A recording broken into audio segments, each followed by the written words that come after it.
Yang terhormat Kepala Pusat Riset Kesejahteraan Sosial, Desa dan Konektivitas, Profesor Dr. Ali Humaydi. Yang terhormat Sivitas KSDK, dan Bapak Ibu yang berada di seluruh Nusantara. Semoga kita dalam keadaan sehat tanpa halangan suatu apapun, dan Bapak Ibu yang kurang sehat semoga cepat pulih dan dapat beraktivitas sebagaimana mestinya. Izinkan saya memandu acara hingga selesai, dan kami ucapkan selamat datang di acara Dwicara edisi ke-12 dengan tema partisipasi dan inisiasi aktor lokal dalam produk unggulan daerah. Kami ucapkan banyak terima kasih kepada para pihak yang sudah membantu acara ini. Tak lupa kami juga mengucapkan terima kasih atas partisipasi Bapak Ibu semuanya. Semoga tetap semangat hingga akhir acara dan acara ini berjalan sukses. Acara Dwicara pada edisi ke-12 ini menghadirkan dua pembicara, yaitu Mbak Pratiwi dan Mbak Ria Jayanti. Sebelum kita menyimak materi, izinkan saya bacakan susunan acara pada kali ini. Pertama adalah sambutan dari Ibu Carolina selaku Ketua Kelris Pemanfaatan Teknologi Inovasi dan Pengetahuan Lokal. Yang kedua adalah pemaparan materi dari kedua pembicara, yaitu Mbak Tiwi dan Mbak Ria Jayanti. Yang ketiga, diskusi. Dan keempat, penutup. Baiklah, untuk mempersingkat waktu, kita mulai menginjak pada sesi yang pertama, yaitu sambutan dari Ketua Kelris Pemanfaatan Teknologi, Inovasi, dan Pengetahuan Lokal. Kepada yang terhormat Ibu Caroline, waktu dan layar dipersilakan. Terima kasih Mas Yumantoko. Assalamualaikum warahmatullahi wabarakatuh. Selamat pagi, salam sejahtera untuk kita semua. Yang terhormat Bapak Kepala Pusat Riset Kesejahteraan Sosial Desa dan Konektivitas BRIN, Badan Riset dan Inovasi Nasional, Profesor Ali Humaydi. Yang terhormat para profesor riset dan rekan-rekan peneliti, serta yang saya hormati hadirin semua yang telah bersiap menyimak berbagi pengalaman berdiskusi di sesi ini. Selamat datang. Ketika negara mendeklarasikan posisi penting desa sebagai titik berangkat pembangunan nasional yang secara legal itu dideklarasikan melalui Undang-Undang tentang Desa Nomor 4 Tahun 2016, mau tidak mau kita harus bergegas mengurai kekuatan, tantangan, peluang, hambatan dari desa sebagai sebuah entitas yang utuh. Entitas yang berupa ekosistem yang terdiri dari beragam subsistem yang satu dengan lainnya saling berinteraksi, saling mempengaruhi, saling menguatkan, saling menjatuhkan, saling melemahkan. Pengembangan desa sebetulnya sudah banyak diurai dari berbagai sudut pandang. Uraian klasik karya Robert Chambers yang sampai sekarang masih dijadikan acuan mengingatkan kita bahwa dalam mengembangkan desa seyogianya kita putting the last first, yang secara harfiah berarti utamakan mereka yang ada di belakang. Pesan inti yang dikemukakan oleh Chambers sebetulnya adalah jangan sampai dalam merancang pembangunan desa kita ini menempatkan diri sebagai orang luar yang serba tahu, dengan memandang rendah dan mengabaikan masyarakat lokal dan ilmu pengetahuan mereka yang boleh jadi sebenarnya justru lebih paham mengenai problema serta kekuatan yang mereka miliki.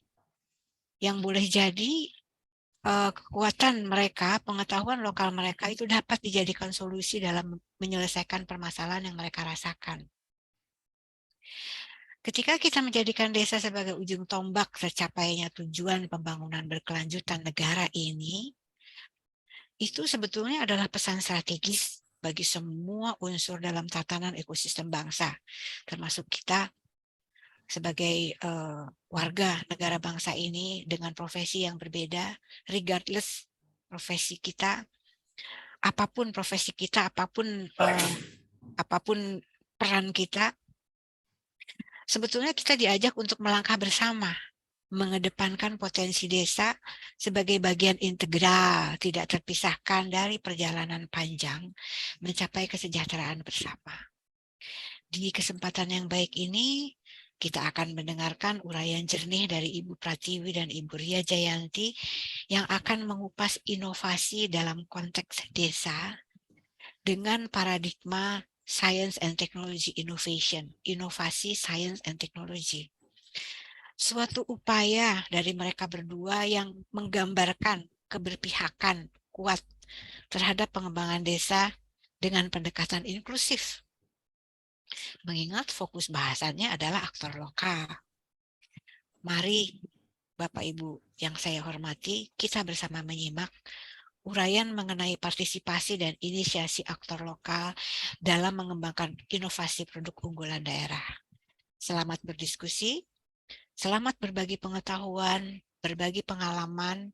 Semoga banyak sekali manfaat bisa kita peroleh dari partisipasi kita di sesi webinar ini. Terima kasih. Baik, terima kasih Bu Karolin atas pengantar pembukanya. Baiklah, untuk detail lebih tahu mengenai apa yang sudah dibuka oleh Bu Karolin, kita langsung menyimak presentasi dari kedua pembicara. Namun sebelumnya itu saya akan menyapa keduanya. Selamat pagi Mbak Tiwi dan Mbak Ria. Sudah siap untuk presentasi? Ya, siap. Ya, baik, terima kasih. Saya akan membacakan kurikulum vitae dari kedua pembicara ini. Yang pertama adalah nama Pratiwi,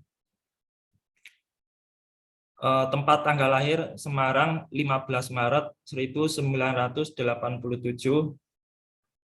kemudian institusi PRKSDK BRIN, riwayat pendidikan Mbak Tiwi ini S1-nya dari Sosiologi Universitas Gadjah Mada, lulus pada tahun 2010.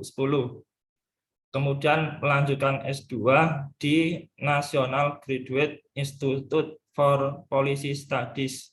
Ini di mana Mbak Tiwi kalau boleh tahu? Di Tokyo. Oh, di Tokyo, Jepang ternyata. Dengan bidang ilmu Public Policy, Social Technology, and Innovation Policy. Lulus pada tahun 2019. Mbak Tiwi ini juga sudah berpengalaman dalam penelitian. Saya akan bacakan beberapa penelitian yang sudah dilakukan. Yang pertama adalah kajian strategi peningkatan produktivitas kerja ASN melalui penguatan budaya kerja di lingkungan pemerintah Kabupaten Garut. Sumber dana dari APBD Kabupaten Garut. Ini tahun 2020. Kemudian Mbak Tiwi juga pernah melakukan penelitian kajian model pengukuran kompetensi teknis bidang pelatihan ASN dengan sumber dana dari Puslatbang PK ASN LAN pada tahun 2020.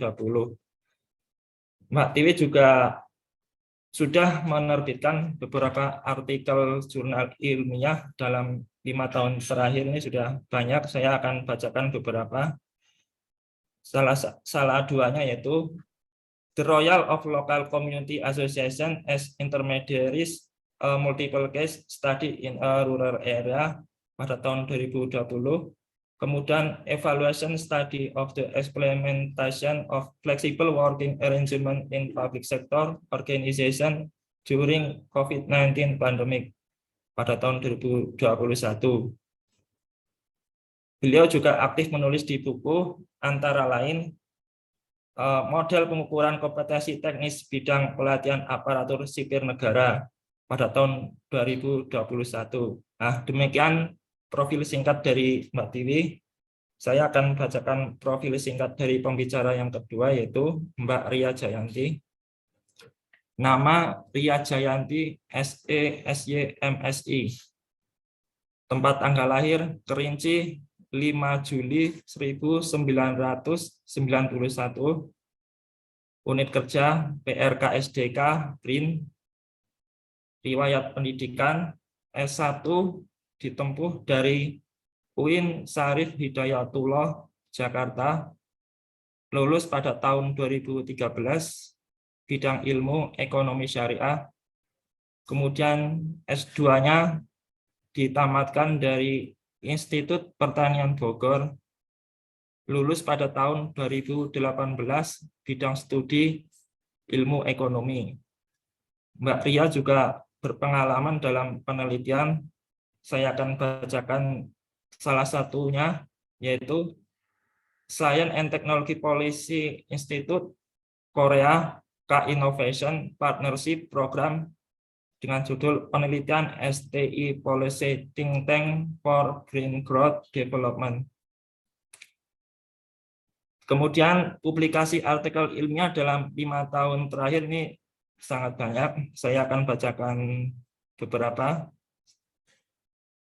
Di antaranya yaitu anggota tim penulisan Indeks Daya Saing Daerah IDSD tahun 2022 yang dilakukan oleh Direktorat Pengukuran dan Indikator Riset Teknologi dan Inovasi DKRI pada tahun 2022 dengan penerbit Green Press. Kemudian kesenjangan digital dan solusi yang diterapkan di Indonesia selama pandemi COVID-19 yang diterbitkan pada tahun 2022. Ini masih baru. Kemudian selain itu, Mbak Ria juga aktif sebagai reviewer Jurnal Ekonomi dan Kebijakan Pembangunan FEM IPB University, kemudian menjadi anggota tim Pilar 9 terkait Financial System dan Market Size. Nah, demikian kurikulum vitae dari keduanya. Langsung saja mungkin nanti berdua ya langsung ya, atau gimana? Ya langsung presentasi, langsung bergantian kepada yang terhormat Mbak Tiwi dan Mbak Ria. Waktu dan layar dipersilakan. Ya, terima kasih Mas Koko. Teman kuliah dulu ya waktu S1, ketemu lagi di BRIN. Baik, terima kasih atas perhatian dan waktu dari Bapak Ibu. Sebelum kami mempresentasikan, ini saya sudah share screen, apakah sudah terlihat? Sudah ya? Iya, baik. Iya, baik. Ini mungkin sedikit disclaimer ya, karena ini kami khususnya saya itu sifatnya sharing sesuatu hal-hal yang sebenarnya mendasar mengenai inovasi di pedesaan. Karena jujur saya baru belajar mengenai kebijakan Science, Technology, and Innovation Policy itu waktu saya master gitu. Sebelumnya memang di LAN itu banyak memang memfasilitasi inovasi, tapi inovasinya dalam konteks public sector innovation gitu. Kemudian saya ketemu Mbak Ria di BRIN dan ternyata Mbak Ria pengalamannya sangat ekspansif dan komprehensif. Jadi nanti yang akan banyak sharing nanti adalah Mbak Ria juga. Kemudian saya ucapkan selamat datang juga untuk Bapak Ibu yang sudah hadir, terutama Bapak Ibu yang dari daerah. Sebenarnya kami juga ingin belajar banyak gitu mengenai sebenarnya apa tantangan yang terjadi ketika kita ingin menstimulasi inovasi terutama yang terkait dengan produk-produk unggulan di daerah gitu.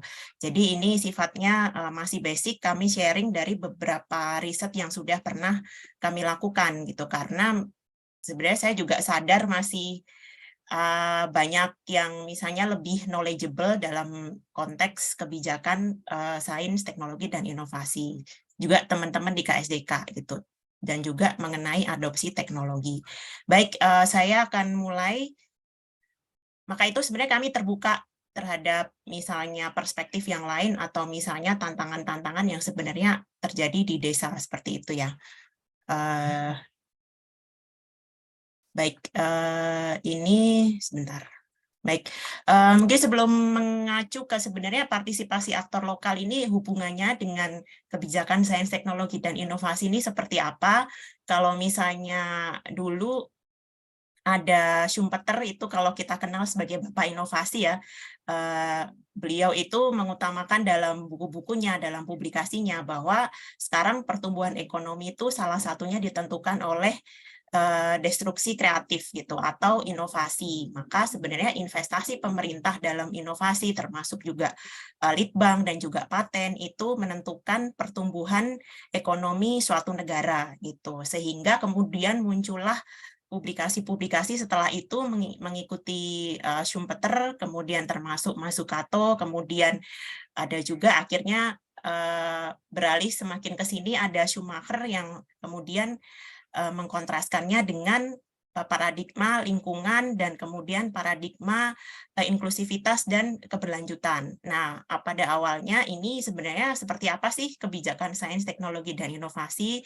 Sebenarnya tujuannya itu mencapai tujuan pembangunan keberlanjutan nasional dan meningkatkan daya saing gitu. Kemudian ada 3 nih intervensinya, ada kebijakan sains itu berfokus pada menghimpun pengetahuan atau knowledge yang berkualitas. Nah, salah satu beberapa intervensinya yakni ada pemberian dana riset, ada insentif pajak untuk litbang, kemudian ada fasilitasi hak paten, kemudian ada pendidikan dan pelatihan seperti itu. Dan kemudian ada yang kedua dari segi teknologi policy itu berfokus pada komersialisasi.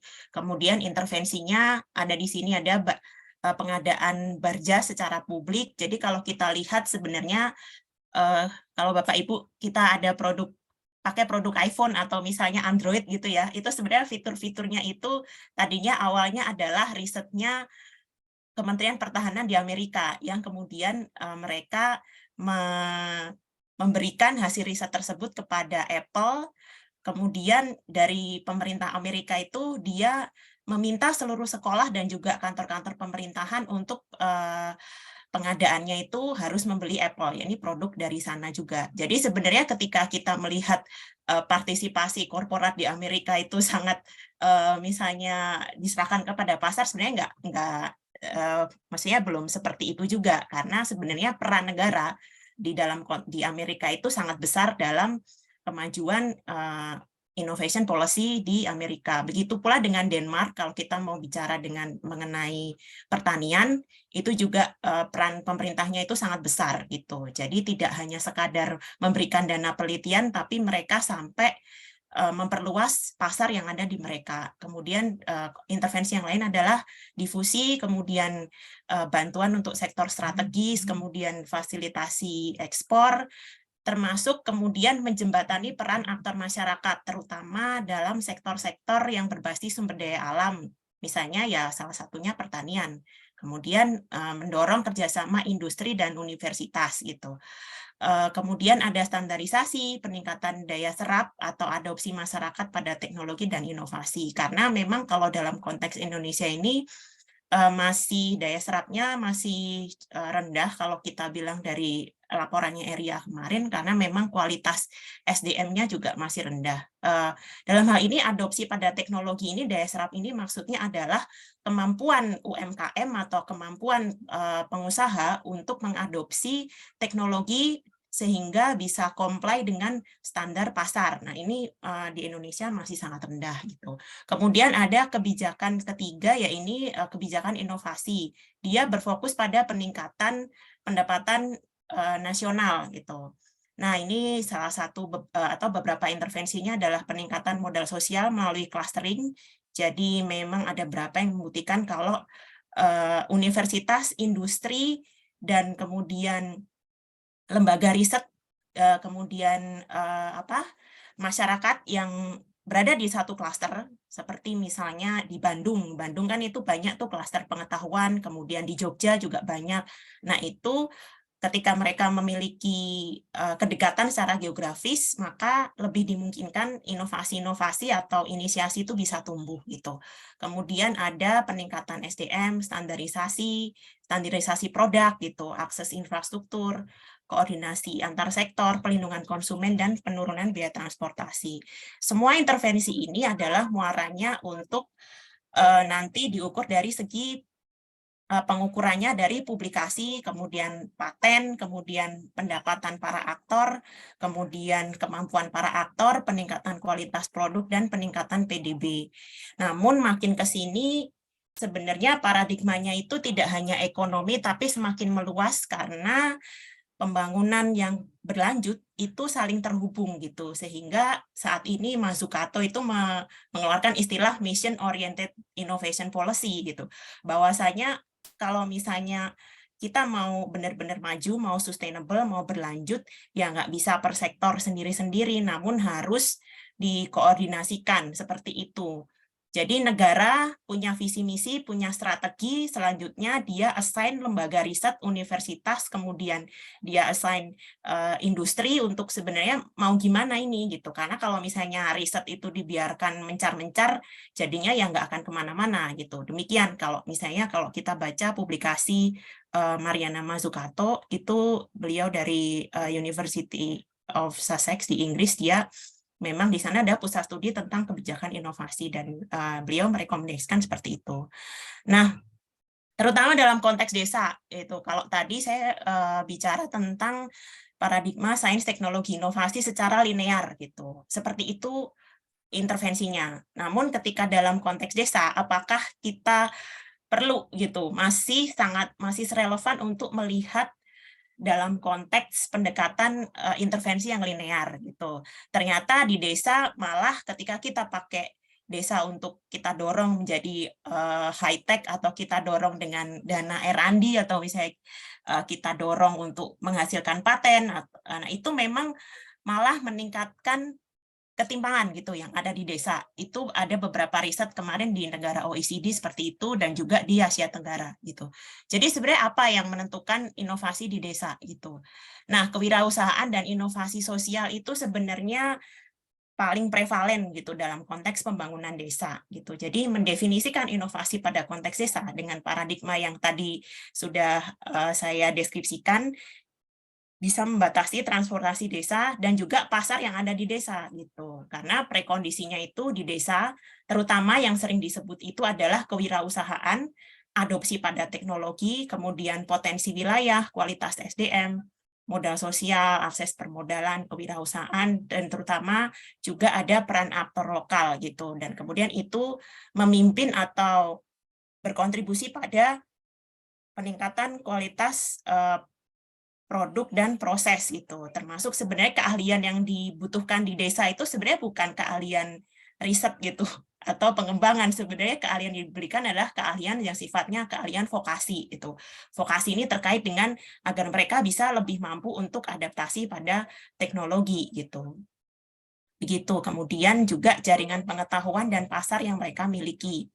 Selain itu, sebenarnya ketika banyak tantangan yang terjadi di desa itu sebenarnya justru malah memunculkan banyak inovasi gitu, terutama dalam kewirausahaan sosial. Karena ternyata kewirausahaan sosial itu memiliki peran besar dalam mendanai inovasi di desa. Gitu.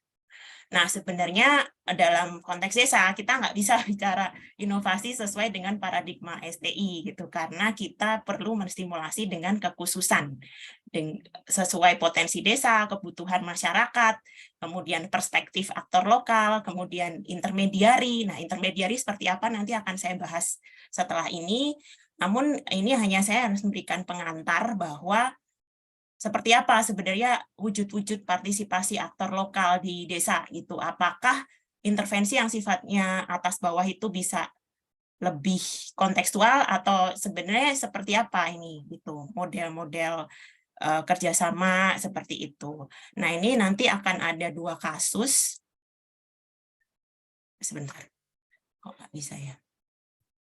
Nah, studi kasus pertama ini akan dijelaskan oleh Mbak Ria tentang penelitian sudah dilakukan oleh Mbak Ria dan mungkin teman-teman juga di DKRI. Kebetulan ini dimuat di jurnal kalau nggak salah di Scopus Q1 kemarin ya Mbak ya. Gitu. Kepada Mbak Ria dipersilahkan nanti saya bisa maksudnya menggerakkan kursornya. Mangga Mbak Ria silakan. Ya, terima kasih Mbak Tiwi. Kalau untuk yang ini kebetulan sudah publish di proceeding ya, proceeding IOP. Di sini ada anggotanya juga nih. Waktu itu penelitiannya itu tahun 2021 masih di LIPI V2KMI. Ketua kelompok risetnya Bapak Galuh Syahbana ada hadir di sini dengan anggota lainnya, ada Mbak Dian Kang Purnama juga yang sudah kita kenal, Mbak Dian Pri. Mungkin nanti ya, jika ada yang kurang bisa ditambahkan oleh yang hadir di sini yang tergabung dalam penulisan paper ini dan juga keterlibatannya dalam penelitian ini sepanjang tahun 2021. Nah, ini dari Mbak Tiwi ya, share screen ya. Iya Mbak, atau mau dari Mbak Ria? Nggak apa-apa, dari Mbak Tiwi aja. Next. Bentar Mbak, ini kenapa ya laptop? Sebentar. Oke, ini ya. Iya. Jadi ini Bapak Ibu, apakah sudah ada yang pernah mendengar tentang indikasi geografis di Indonesia atau produknya, atau pernah membeli produk yang berlabel indikasi geografis? Sehingga di sini saya akan membahas tentang produk yang berlabel indikasi geografis, tapi lebih ke peran aktor lokalnya dalam berpartisipasi mengembangkan produk tersebut. Saat ini tidak dapat dipungkiri ya bahwa praktek perdagangan bebas itu ditandai dengan persaingan antar produk baik di dalam negeri maupun luar negeri. Jadi produk dalam negeri ini dituntut untuk menciptakan daya saing yang dapat menang di pasaran nasional maupun internasional. Salah satunya adalah perbedaan mendasar terkait dengan produk, terkait dengan suatu produk yang dikenal dengan kualitasnya oleh faktor geografis atau karakteristik yang dikenal sebagai hak kekayaan intelektual. Yaitu salah satunya itu adalah hak label indikasi geografis. Yang kita tahu kan HKI itu kan ada dua ya, kepemilikan pribadi atau personal dan kepemilikan komunal yang disebut dengan indikasi geografis ini. Sistem IG ini lahir pertama kali di Prancis abad ke-19, yaitu kemudian berkembang ke 160 negara di negara-negara Eropa, Afrika, Amerika Tengah, dan Amerika Selatan, dan akhirnya secara aktif berkembang ke negara ASEAN dan negara-negara Asia lainnya. Jadi salah satu dasar hukum perlindungan IG ini awalnya tahun 1994, yaitu melalui Agreement on Trade-Related Aspect of Intellectual Property Rights yang diinisiasi oleh World Trade Organization, yang kemudian diratifikasi oleh Indonesia pada tahun yang sama melalui Undang-Undang Nomor 7 Tahun 94 tentang agreement tersebut. Kemudian IG ini kan sebagai alat pelabelan produk yang berdasarkan geografis daerah tertentu ya. Label ini melekat pada produk tertentu yang memiliki kualitas, karakteristik, dan reputasi tertentu terkait tempat asalnya. Jadi kalau menurut TRIPS Agreement tadi, indikasi IG ini, indikasi geografis ini mengidentifikasikan suatu barang yang berasal dari wilayah atau lokalitas di suatu negara, di mana kualitas dan reputasi dan karakteristik dari barang tersebut pada dasarnya disebabkan oleh asal geografis tersebut. Jadi bisa karena kandungan tanahnya, unsurnya, iklimnya, dan maupun pengolahannya. Jadi sebagian besar produk dari indikasi geografis ini adalah produk berbasis pertanian atau agro. Kemudian produk yang dilindungi IG ini berinteraksi dengan budaya dan fisik dengan masyarakat di wilayah geografis tersebut, yang merupakan syarat wajib untuk mendapatkan label ini. Jadi produk ini terkait dengan sistem landscape sosio-budaya yang sangat bergantung pada konteks sosio-institusional dan regional dari wilayah pedesaan tertentu. Jadi kualitas dan karakteristiknya ini ditentukan oleh lingkungan sosial maupun budayanya juga. Kemudian ada 3 syarat utama suatu produk diakui di bawah skema IG ini, yaitu harus berhubungan dengan jenis produk pertanian atau non-pertanian tertentu. Tapi ada juga produk jasa. Kemudian produk tersebut harus berasal dari daerah tertentu dan harus memiliki kualitas, reputasi, dan karakteristik yang jelas terkait dengan asal geografisnya. Awalnya IG ini mendapat daya tarik ya dari negara-negara maju, khususnya di Eropa dan Amerika, tapi pengembangannya baru hanya sebatas untuk memperbaiki situasi ekonomi atau mengembangkan meningkatkan pendapatan ekonomi di wilayah tersebut. Kemudian skema IG yang tertanam dalam international value chains diimplementasikan dengan strategi diferensiasi di negara-negara berkembang untuk mendukung pembangunan teknis ekonomi di beberapa daerah pedesaan.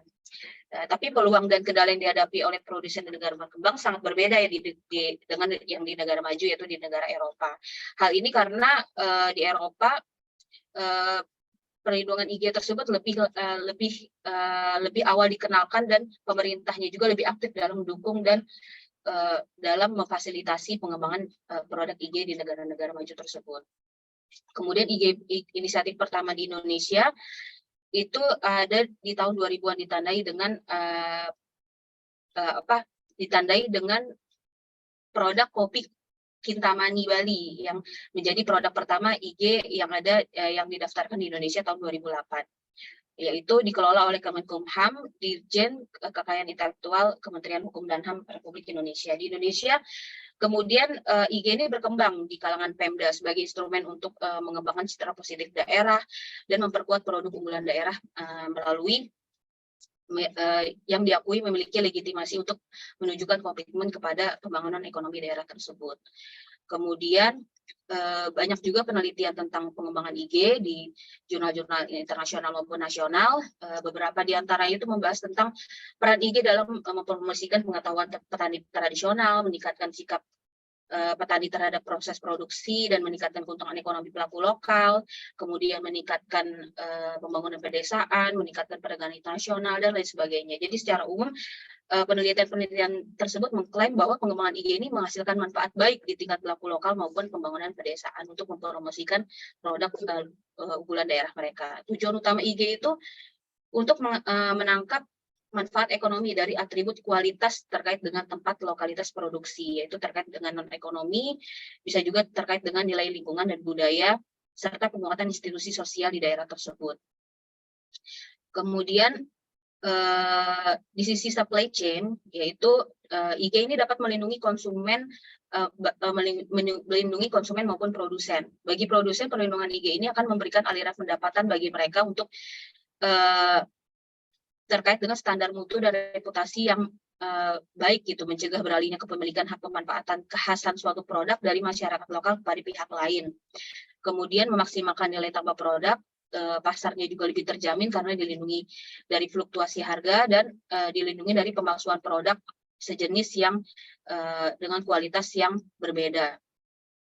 Kemudian dari sisi konsumen, memungkinkan konsumen untuk mendapatkan informasi mengenai asal-usul produk yang mereka beli. Jadi menjamin keaslian produk dapat dirunut atau di-traceable, serta penurunan biaya pencarian konsumen untuk terhadap kualitas atau konsumsi produk berkualitas tinggi berdasarkan label IG tersebut. Sedangkan dari sisi petani, pelaku usaha umumnya produsen produk IG ini dapat memperoleh pasar baru gitu ya, untuk pengembangan produk mereka.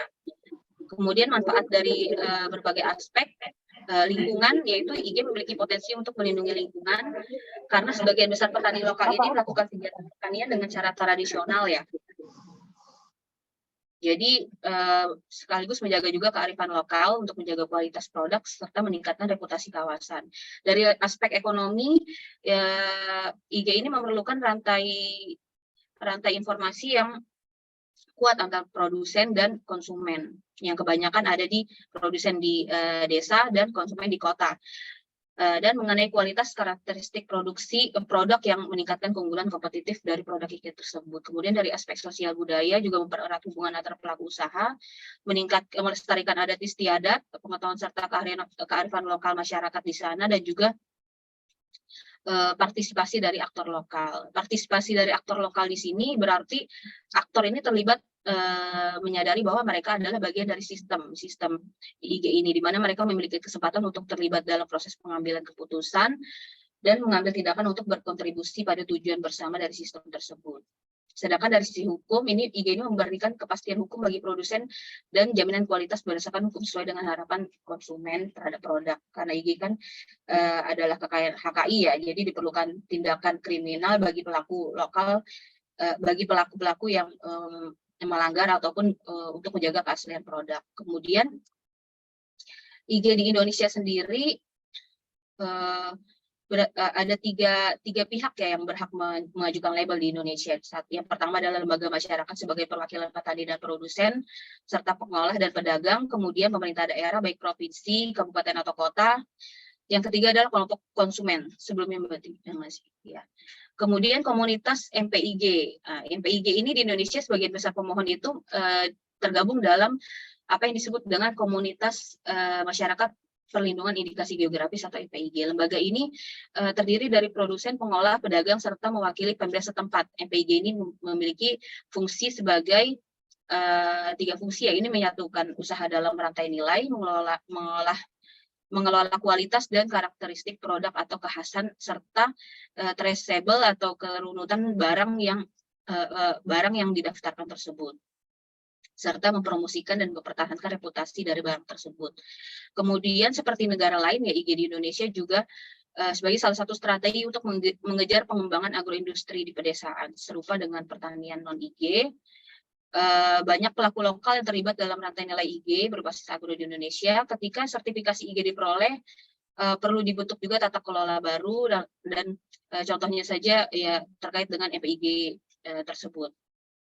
Kemudian dasar hukumnya di Indonesia, selain Trade Agreement tahun 94, ada Undang-Undang Nomor 20 tahun 2016, PP Nomor 51 dan PP Nomor 45. Yang terakhir adalah Undang-Undang Nomor 20 tahun 2016 yang berlaku sehingga saat ini ya terkait dengan indikasi geografis di Indonesia. Kemudian next, Mbak Tiwi. Ya, IG biasanya dianggap sebagai alat hukum ya untuk melindungi produk tradisional. Meskipun juga IG ini berkontribusi pada pembangunan lokal, tapi biasanya tidak dipertimbangkan dalam literatur ilmiah di Indonesia karena Indonesia menganut pertanian yang berbasis pada modernisasi. Kemudian muncullah di desain IG terkait dengan modernisasi pertanian, produk pertanian dalam proses tertentu gitu. Jadi IG ini di Indonesia diimplementasikan sebagian besar untuk mendorong produsen mengadopsi praktek-praktek inovatif. Selain itu, dan beberapa kasus IG, produsen juga menganggap bahwa praktek modernisasi akan membuka pasar dan meningkatkan pendapatan mereka juga. Dengan latar belakang tersebut, diskusi kali ini berfokus pada aspek sosial dari pengembangan agroindustri, lebih fokus lagi pada partisipasi aktor ya, aktor lokal. Jadi ingin menjawab pertanyaan sejauh mana programan pembangunan IG di Indonesia mendorong partisipasi aktor lokal melalui nanti ada 3 kasus produk IG berbasis agro yang berlokasi di beberapa provinsi di Indonesia. Kemudian perlu diketahui bahwa progres hingga saat ini ya bulan Februari 2023 terdapat 124 produk yang terdaftar resmi sebagai produk IG di DJKI Indonesia. Sebagian besar itu adalah produk-produk berbasis agro. Next. Kemudian next Mbak Tiwi ya. Nah ini secara umum struktur dan tata kelola produk IG berbasis agro ya di Indonesia. Ini jadi pertama manajemen MPIG yang di bawah ini itu berperan sebagai pemegang hak dalam rantai nilai produk IG berbasis agro. Kemudian karena itu manajemen ini tidak terlibat dalam transaksi ekonomi secara langsung, tapi bertanggung jawab untuk mengatur IG serta mengalokasikan modal, memastikan kualitas dan mempromosikan produk untuk menembus pasar baru dan serta menjaga kestabilan harga. Kemudian petani atau pengolah atau pedagang lokal merupakan anggota MPIG ini. Petani pengolah dan pelaku pedagang lokal itu mendaftarkan IG kepada manajemen MPIG. Kemudian manajemen MPIG ini melakukan verifikasi informasi dan dokumen dari pengolah pedagang petani setempat. Setelah semua dokumen tersertifikasi, MPIG akan mendaftarkan sertifikasi IG-nya, IG mereka, sehingga pengolah dan pedagang ini memiliki hak hukum untuk menjual produk berlabel IG ke pasar nasional maupun internasional. Jadi proses sertifikasi produk IG ini tergantung pada MPIG tersebut. Keberadaan lembaga lokal yang ada di daerah ini mempunyai peran sangat penting. Jadi MPIG dianggap sebagai konsorsium IG bentukan dari pemerintah daerah dan bebas dari unsur politik. Meskipun pemerintahan daerah tersebut berganti, namun IG akan tetap ada selama kualitas produk dari IG ini tetap terjaga. Next, Mbak Dewi. Jadi di sini adalah intinya terkait dengan pendekatan partisipasi sebagai elemen penting pembangunan berkelanjutan. Partisipasi aktor itu kan didefinisikan oleh beberapa literatur ya sebagai kesadaran aktor lokal bahwa mereka adalah bagian dari sistem yang memiliki ruang untuk berkontribusi dalam proses pengambilan keputusan dan dapat mengambil tindakan berdasarkan tujuan umum dari sistem tersebut. Jadi aktor lokal ini memfasilitasi untuk mempengaruhi dan terlibat dalam merancang, mengelola dan melaksanakan rencana serta manfaat dari program IG tersebut. Menurut beberapa literatur juga pendekatan partisipatif partisipatif ini penting untuk pembangunan berkelanjutan, termasuk pengembangan IG berbasis pertanian di sini. Sehingga melibatkan banyak aktor dan peran, fungsi, serta kepentingan yang berbeda saling bergantung dan saling berhubungan. Karena top down ini kan yang biasanya digunakan dalam program-program pembangunan berkelanjutan itu menghadapi banyak tantangan, ya misalnya konflik kepentingan antar aktor, ketidaksesuaian solusi dan dengan masalah, serta dengan konteks lokal. Sehingga pendekatan partisipatif ini diyakini dapat mengatasi tantangan yang dihadapi dalam pendekatan top down tersebut. Kemudian dalam paper ini juga secara khusus tertarik untuk menerapkan pendekatan partisipatif sebagai alat analisis, yaitu untuk mengembangkan IG berbasis pertanian di Indonesia. Sehingga memiliki 3 elemen utama yang akan di sebelah kanan ini yang akan dibahas di sini, yaitu siapa yang berpartisipasi, kemudian ketika mereka berpartisipasi dan sejauh mana mereka berpartisipasi dalam pengembangan IG tersebut. Dan untuk menganalisis derajat partisipasi ini, model tangga di bawah ini dari pasif ke aktif ya, diadopsi, yaitu model tangga partisipasi Einstein ya, yaitu digunakan sebagai acuan di sini. Jadi berdasarkan model ini tingkat partisipasi itu terbentang dari panah bawah, yaitu dari peran aktor lokal yang sangat pasif memberikan informasi hingga peran yang sangat aktif, yaitu memberdayakan. Jadi ini mengusung derajat partisipatif pada gambar 2 ini untuk dilakukan pengembangan analisis pengembangan IG berbasis agro di Indonesia. Next Mbak Tiwi. Ya, kemudian metodologi penelitiannya 3 kasus ya. Yang pertama adalah produk lada putih di Bangka Belitung, kemudian produk kopi di Jambi, dan produk beras yang berlokasi di Jawa Barat. Ini dilakukan di tahun 2021. Pada saat itu kami masih ada di LIPI ya, P2KMI LIPI. Kemudian dilakukan melalui Zoom dan juga telepon, karena pada saat itu masih pandemi. Narasumbernya itu adalah, dalam setiap kasus adalah perwakilan manajemen EPIG, pelaku usaha lokal, dan untuk memperkaya wawancara juga kita mewawancarai perwakilan pemerintah daerah, kementerian, akademisi, dan juga beberapa ahli dan praktisi IG. Kemudian dianalisis dengan kerangka yang telah dibahas pada bagian sebelumnya tadi. Next Mbak Tiwi. Nah, ini sekilas hasilnya ya. Jadi yang pertama adalah produk lada putih Bangka Belitung. Yang lada putih Bangka Belitung ini sudah dikenal sejak tahun 90-an, kemudian mendapat sertifikat IG tahun 2010. Pemohonnya adalah MPIG yang dibentuk oleh Gubernur Bangka Belitung tahun 2009. Kemudian pada tahun 2019 terjadi pergantian kepengurusan di MPIG tersebut, sehingga mengakibatkan pergantian gubernur dan mengubah struktur organisasi MPIG menjadi Badan Pengelola dan Pemasaran Lada atau BP3L. Jadi pengurus ini merupakan 3 OPD yang ada di dinas-dinas Provinsi Kepulauan Bangka Belitung. Kemudian anggota BP3L ini adalah petani, pelaku usaha, dan eksportir. Dengan tugas utamanya itu menjamin agar telusuran lada putih ini jelas. Kemudian EPIG ini tidak terlibat dalam transaksi ekonomi, tapi berperan untuk memastikan kualitas yang dihasilkan petani lokal untuk memenuhi kriteria standar lada putih berlabel IG, dan tidak hanya dalam produksi tapi juga dalam distribusi dan keaslian dari produk tersebut. Dari 11 pedagang lada putih di Babel, 5 diantaranya sudah terdaftar IG melalui verifikasi lahan pertanian, kegiatan pasca panen, dan produk dari MPIG. Pasar luar negeri di produk lada putih ini lebih antusias ya daripada di pasar dalam negeri. Hal ini karena pasar lokal itu lebih peduli pada rasa dan harga dibanding dengan pasar luar negeri yang lebih peduli pada mutu maupun terhadap lingkungan dan kesejahteraan masyarakat. Ini kayaknya sebentar ya, baterainya mau habis.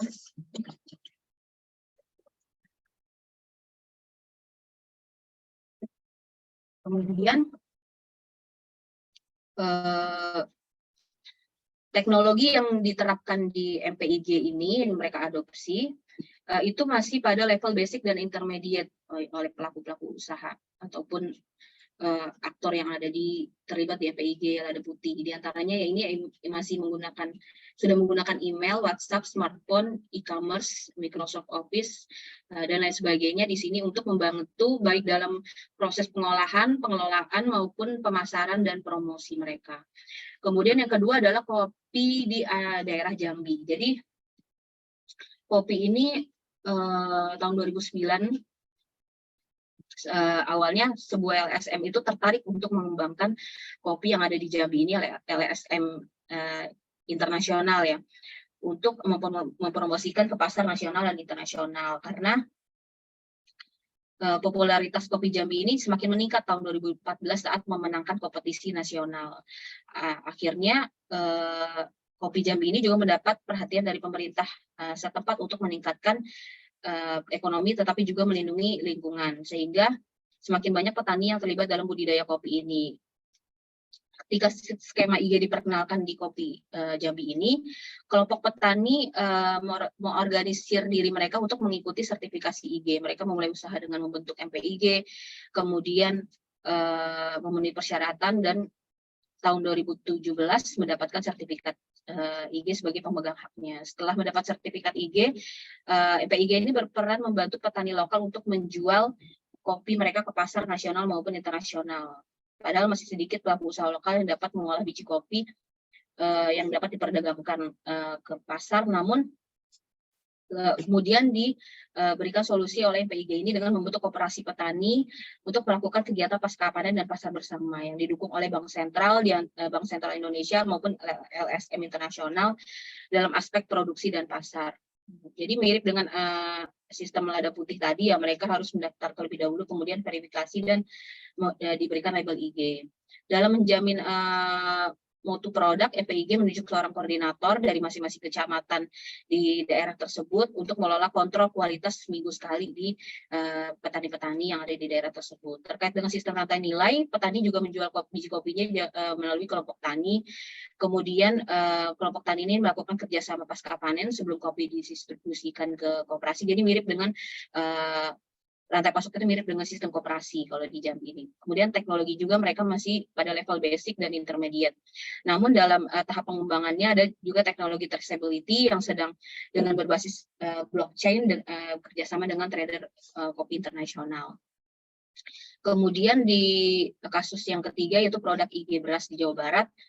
Ini didorong oleh karena beredarnya beras dengan label tersebut tapi dengan produk yang tidak asli gitu.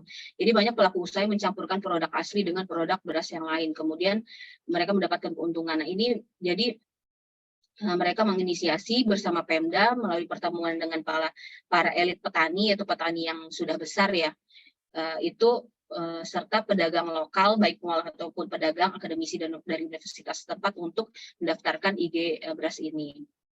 Sehingga tahun 2015 mereka mendapatkan sertifikat ini. Seperti MPIG pada Lada Putih, MPIG beras ini juga tidak terlibat langsung dalam sistem rantai nilai. Jadi mereka berperan hanya menjaga kualitas dan keaslian beras yang dijual ke pasar. Ada aturan yang tidak tertulis bahwa pedagang luar yang ingin membeli pasukan beras berlabel IG harus melalui MPIG. Dalam sistem rantai nilai juga pelaku usaha ini berperan tidak hanya untuk menghubungkan petani dengan pasar, tapi juga untuk memastikan keberlanjutan dari produksi beras. Kemudian mereka juga membantu memberikan kredit kepada petani dalam bentuk input produksi maupun uang tunai. Tapi mereka juga mereka memberikan bantuan teknis untuk memastikan petani mengikuti semua praktik pertanian sesuai dengan persyaratan IG.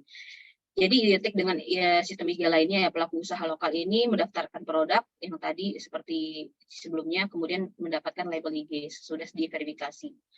Kemudian teknologinya itu yang mereka gunakan masih juga dibatas di level basic dan intermediate seperti website, e-commerce, WhatsApp, email, medsos, dan lain sebagainya untuk pengelolaan produksi maupun untuk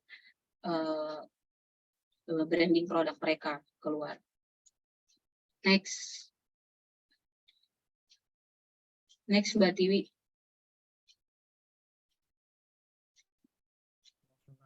Iya Mbak, udah muncul belum ya Mbak ya? Ya udah. Apakah bisa dipercepat lagi presentasinya karena kita juga. Iya. Jadi ini inti dari di sini ya Mas, intinya. Jadi menurut berdasarkan 3 kasus dalam studi ini, kita dapat ketahui bahwa partisipasi aktor lokal dalam pengembangan IG berbasis agro di Indonesia ini masih kurang mendapat perhatian. Dari semua kasus tersebut, pengembangan IG berbasis Indonesia ini hanya kasus Kopi Jambi. Nih, di sini kita lihat ya peran-peran aktornya, ada Pemprov, di Lada Putih, profesional, dan ini peran-peran mereka serta di Kopi Jambi ada petani pelaku usaha lokal. Ini yang apa ya, aktif ya, yang empowering. Di Beras Jawa Barat petani elit dan pelaku usaha. Next Mbak Tiwi. Next. Ya, jadi di antara 3 kasus itu ya, 3 kasus ini hanya Kopi Jambi yang menunjukkan tanda-tanda partisipasi pelaku lokal dalam pengembangan produk IG mereka. Sementara itu kasus Lada Putih Babel dan Beras Jawa Barat itu menunjukkan bahwa peran Pemda dan provinsi ternyata sangat penting dalam proses pendaftaran dan pengelolaan IG. Dalam 2 kasus ini pelaku lokal termasuk petani memiliki tingkat partisipasi yang rendah justru ya dalam pengembangan IG. Argumen ini didukung oleh wawancara dengan beberapa akademisi maupun praktisi yang menunjukkan kurangnya kesadaran petani terhadap pengembangan IG di wilayah mereka. Next. Nah, berikut adalah sistem IG yang diinginkan Indonesia, yaitu pertama adalah mempromosikan produk lokal ke pasar nasional dan global. Ya, pada gilirannya akan mengarah pada peningkatan ekonomi pelaku lokal. Kemudian dalam kaitannya ini keterlibatan para pelaku lokal dalam pengembangan IG ini menjadi sangat penting sehingga ciri unik dari produk IG berbasis agro ini yaitu sebagian besar dari proses produksi on farm, di mana petani sebagai pelaku utamanya.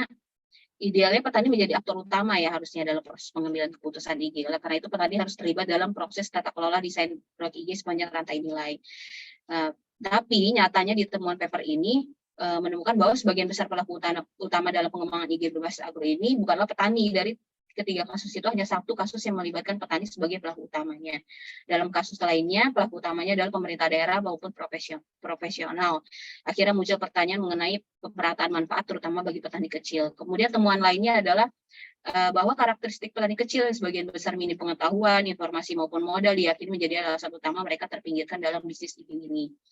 Kemudian dalam mengejar situasi ini, berikut adalah rekomendasi prinsip-prinsip utama untuk pembangunan IG Indonesia. Yang pertama adalah sebaiknya pembangunan IG Indonesia ini memposisikan petani sebagai aktor lokal dan aktor lokal lainnya sebagai aktor aktif, bukan sebagai objek pasif semata. Kemudian menempatkan pelaksana program sebagai fasilitator. Jadi pelaksana program tidak boleh memberikan instruksi kepada petani, harusnya petani yang aktif berbagi ide tentang pengembangan produk IG mereka. Kemudian agar petani menjadi pelaku utama dalam pengembangan IG, diperlukan juga peningkatan kapasitas mereka. Kemudian pelaksana program dapat membantu petani juga dalam pengenalan dan perluasan pasar dengan mempromosikan produk mereka di pasar nasional maupun global. Kemudian pelaksana program juga sebaiknya mendukung petani dan pelaku lokal lainnya dalam aspek teknologi, terutama terkait dengan teknologi digital untuk meningkatkan akses pasar, sistem ketelusuran, dan teknologi on-farm pasca panen untuk meningkatkan kualitas produk mereka. Next, Mbak Tiwi. Next, nah ini slide terakhir. Jadi dapat disimpulkan bahwa secara umum program pembangunan IG di Indonesia ini mengikuti pendekatan top-down ya, masih top-down, khususnya dipimpin oleh pemerintah provinsi maupun kabupaten kota, dengan fokus pada pembentukan lembaga formal, misalnya pembentukan dan pengelolaan MPIG, serta prosedur pelabelan produk IG tersebut. Kemudian partisipasi aktor lokal di ketiga produk ini memberikan kontribusi pada peningkatan pendapatan petani dan usaha serta inklusi sosial, dan juga kemampuan dan pengetahuan anggota dari EPIG maupun label IG ini dalam pengembangan pertanian dan usaha mereka. Partisipasi aktor di produk yang berbeda ternyata memainkan peran yang berbeda juga. Misalnya peran empowering, yaitu pengelolaan, pemasaran, consulting, dan informasi terkait dengan adopsi teknologi dan inovasi.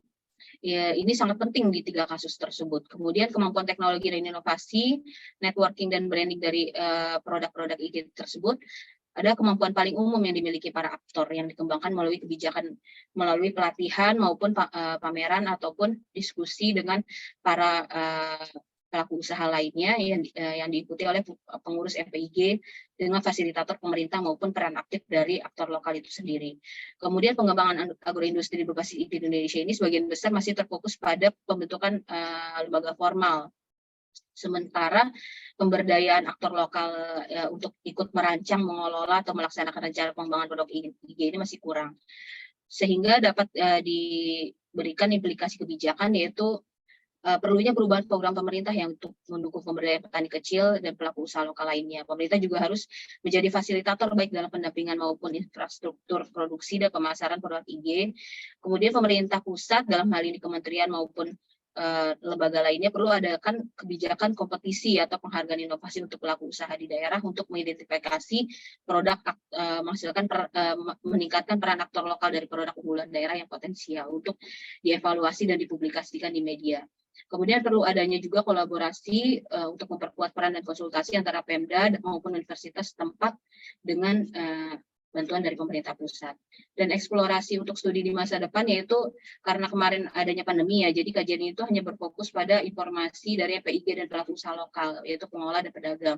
Sementara pengaruh pengembangan IG terhadap situasi petani lokal, agen pengekspor dan organisasi R&D atau daerah untuk mengidentifikasi aktor yang dapat memperkuat modal sosial itu masih menjadi pertanyaan. Oleh karena itu ini dapat menjadi penelitian yang diperlukan untuk selanjutnya. Baik, terima kasih Mas Koko atas perhatiannya dari Bapak Ibu. Silakan Mas Koko. Oh iya, langsung ke Mbak Tiwi ya. Mas Koko aja, kembalikan Mas Koko dulu. Baik, terima kasih Mbak Ria. Selanjutnya langsung saja Mbak Tiwi, silakan. Oke, makasih Koko. Baik Bapak Ibu, ini saya akan menjelaskan, semoga bisa singkat ya, mengenai peran asosiasi petani dan pengusaha sebagai intermediari inovasi. Jadi judul papernya adalah The Role of Local Community Association as Intermediaries, a Multiple Case Study in Rural Area. Ini adalah dari hasil kerja lapangan saya waktu saya masih master dulu jadi saya mendapatkan dana dari ADB, kemudian untuk melakukan riset seperti ini di studi kasus di Indonesia seperti itu. Oke. Baik, ini adalah tantangan-tantangan yang dihadapi di desa. Mungkin tadi sudah saya jelaskan, memiliki daya serap yang terbatas dalam mengaplikasikan inovasi dan adopsi teknologi gitu. Jadi kecepatannya itu lebih lambat daripada daerah urban karena kurangnya akses pendidikan dan pendidikan vokasi gitu. Kemudian dia juga masih kurang terfasilitasi. Inisiasinya memang ada beberapa dari desa, namun belum terhubung dengan aktor-aktor yang meningkatkan kemampuan mereka. Misalnya mereka sadar mereka punya sumber daya alam yang potensial, misalnya seperti gula semut atau misalnya kopi gitu. Namun sebenarnya pasar yang lebih luas itu menuntut mereka untuk punya standar yang lebih bagus dan kadang-kadang mereka kurang bisa untuk patuh pada standar ini karena kemampuan mereka yang terbatas. Maka mereka perlu terhubung dengan aktor-aktor yang bisa meningkatkan kemampuan mereka seperti itu. Kemudian keterbatasan infrastruktur karena transportasi produk itu terhambat juga terhambat oleh keterbatasan infrastruktur itu. Kemudian perubahan iklim dan pencemaran lingkungan, nah ini adalah tantangan tersendiri bagi pertanian yang resilience gitu. Nah, ini adalah tantangan di desa, namun juga memiliki kekuatan ketika kita bicara inovasi di level desa. Apa saja kekuatannya? Sebenarnya modal sosial yang cenderung kuat, entah itu ini mitos atau tidak ya. Cuman akhir-akhir ini beberapa studi itu mengindikasikan hal tersebut mulai bergeser karena adanya teknologi, kemudian ada dinamika tersendiri yang dihadapi di desa gitu. Jadi mungkin kita sedikit berromantisasi bahwa desa itu memang kepercayaan gotong royong lebih kuat, tapi apakah seperti itu? Ternyata ini sudah bergeser. Namun ada beberapa desa yang memang masih memiliki seperti modal sosial yang cenderung lebih kuat ketika dibandingkan dengan daerah perkotaan. Kemudian potensi sumber daya alam yang kuat, di sini perlu ada batang juga untuk eksploitasi dan kita perlu singgung juga konservasi lingkungan gitu. Kemudian inovasi sosial ini ternyata dia paling prevalen dan paling ekspansif itu terjadi di daerah rural daripada di daerah urban, dan dia sudah terbukti banyak mendanai inovasi UMKM yang ada di desa gitu. Kemudian ada peran intermediarinya di desa ini juga lebih kuat di desa daripada di daerah urban. Namun sayangnya ini baru banyak diteliti di negara-negara yang berpendapatan tinggi di daerah utara gitu. Karena peran intermediari di desa ini di sektor pertanian dan juga di sektor pariwisata, dia telah memberikan dampak pada inklusi sosial atau keterlibatan perempuan yang lebih luas, keterlibatan disabilitas yang lebih luas, kemudian berdampak pada pertumbuhan ekonomi dan konservasi lingkungan. Seperti itu.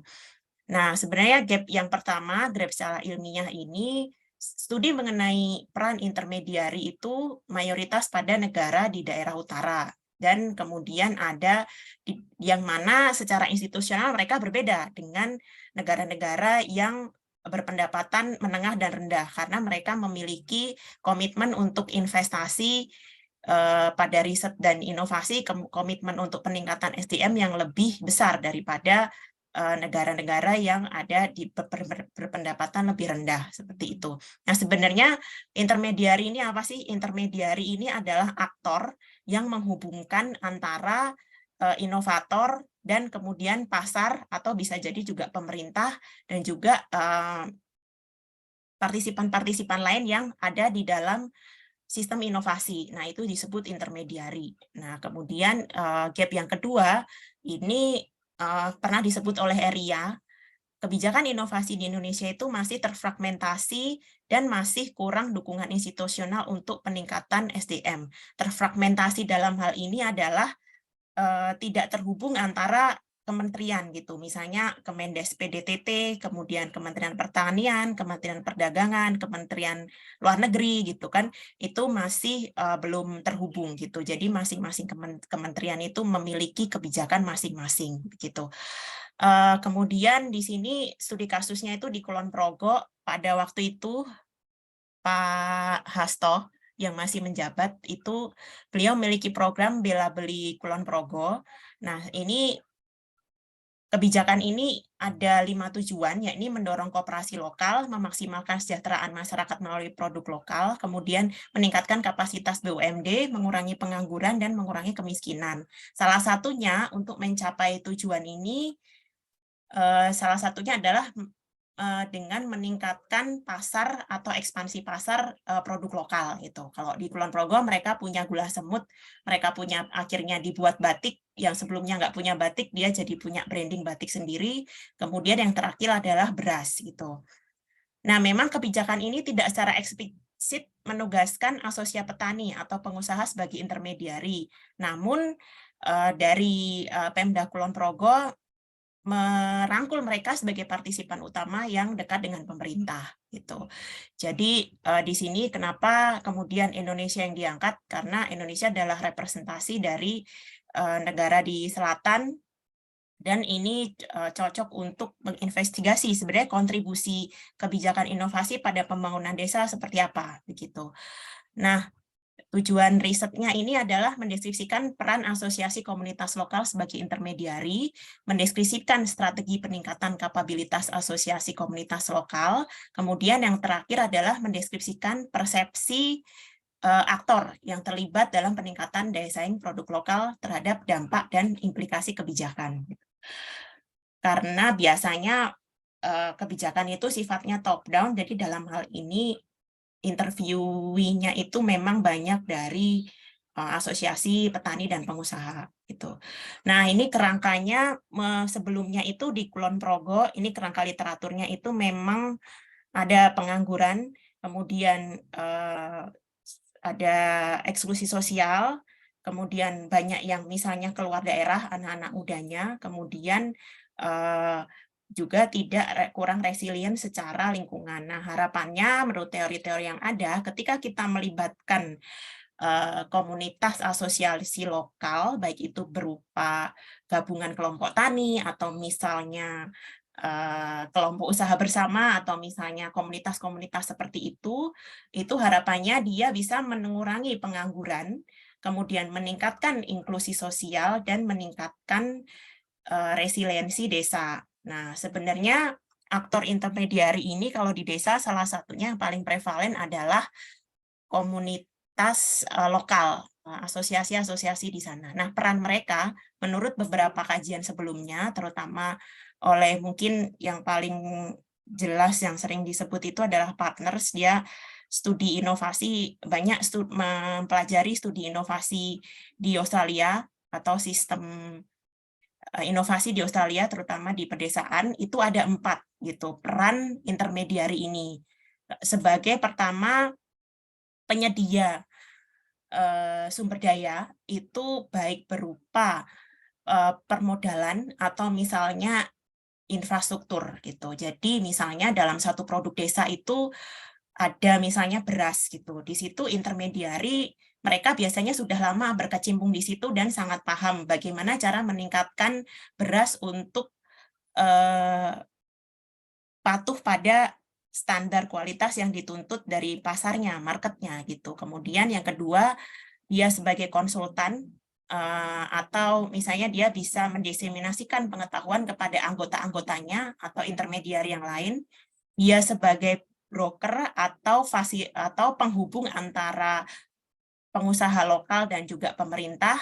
Kemudian dia juga bisa berperan sebagai mediator ketika terjadi konflik gitu. Nah, siapa saja yang bekerja sama dengan intermediari komunitas lokal ini? Ada pemerintah, ada institusi riset dan juga universitas dan juga pasar yang lebih luas. Kemudian ada perusahaan rintisan di desa. Kemudian ada UMKM di desa, kemudian ada petani, dan kemudian dia bisa menghasilkan juga inovasi produk dan proses yang biasanya inkremental. Maksudnya di sini adalah inkremental ini memang dia menciptakan produk baru tapi sifatnya upgrade, tapi tidak mengubah pola hidup di desa secara radikal seperti itu. Ini secara teorinya. Kemudian di sini ada, sama dengan Mbak Ria tadi, melakukan multi studi kasus, saya juga melakukan multi studi kasus, itu ada kelompok pengusaha batik, ini adalah bentukannya Pemda Kulon Progo, waktu itu mereka minta kompetisi, kita perlu nih branding baru daerah gitu, kompetisi gitu. Meskipun belum ada pasarnya gitu, jadi kalau misalnya belum ada pasar, kemudian mereka berinovasi, ini tentu sangat riskan, tapi ternyata ini adalah yang menjadi pilihan Pemda Kulon Progo pada waktu itu. Dia mengadakan kompetisi untuk mencetuskan produk baru gitu, batik gitu, yang Kulon Progo ini belum punya batik seperti itu. Nah, sektornya ini sebenarnya bisa dikatakan sektor kreatif. Kemudian interviewinya ada yang diwawancara ada 8 orang di situ. Kemudian ada kelompok usaha bersama Tiwi Mandunggal, itu dia produknya adalah gula semut ya. Mungkin Bapak Ibu tahu gula semut adalah mungkin dari gula aren kemudian yang menjadi diproses menjadi bubuk seperti itu. Nah, di sini memang ini dia sudah lama. Perusahaan ini, kelompok usaha ini memang sudah lama dan isinya memang petani-petani itu, petani gula semut di Kulon Progo yang kemudian sempat menjadi TKI di luar, sehingga mereka sudah terekspos ya kan di luar, terekspos sebenarnya di luar itu pasarnya seperti ini, sehingga mereka tahu, akhirnya mereka pulang ke Kulon Progo dan mereka kemudian mengembangkan produk di sana gitu. Jadi di situ ada yang diwawancara ada 10, ada termasuk juga para petani, kemudian para pengusaha, kemudian ada perusahaan eksportir, kemudian beberapa universitas dan fasilitator yang lain. Kemudian ada juga Gapoktan, Tani Maju. Jadi di sana itu ada beberapa petani yang memang mereka sudah sangat berpengalaman dalam pemurnian benih gitu. Jadi dan mereka sering kerjasama dengan universitas dan Balitbang Pertanian untuk pemurnian benih ini. Dan kemudian mereka menghasilkan salah satu varietas lokal beras lokal yang memang berbeda itu, yang lebih pulen, lebih wangi gitu. Sayangnya pada saat penelitian ini dilakukan, varietas tersebut masih dalam proses pendaftaran, jadi belum sempat untuk dikomersialisasi. Jadi di sini adalah sektornya di sektor pertanian. Di sini unit analisisnya tadi ada 3 dan yang paling besar adalah yang KUB untuk gula semut, karena memang ada riset, saya ini ingin melihat sebenarnya ketika perusahaan itu semakin besar atau asosiasi itu semakin besar, maka kemungkinan dia untuk berinovasi itu juga semakin besar gitu. Dia sudah memiliki anggota sebanyak 946 petani dan pengusaha gitu. Itu dan aset-asetnya kalau dilihat di sini adalah aset dia paling besar. Dalam hal ini adalah aset produksi, kemudian aset yang berupa juga tabungan dan juga aset-aset lainnya gitu. Baik, di sini hasilnya ini hasil perbandingan. Jadi kalau kita lihat di tourism atau misalnya kreatif industri kreatif yang batik tadi memang dia di organisasi yang diinisiasi oleh pemerintah gitu. Jadi pemerintah mengumpulkan pengusaha batik di Kulon Progo, kemudian diminta untuk membuat asosiasi. Nah, perannya dia sebagai konsultan, kemudian menyediakan sumber daya dan mediasi ketika terjadi konflik. Namun dia juga memiliki kapabilitas untuk menghubungkan dan kemudian membangun pengetahuan. Sayangnya di sini dia tidak terlalu aktif ya, jadi persaingan antar pengusaha itu, terutama pengusaha batik, mereka itu saling bersaing gitu di situ.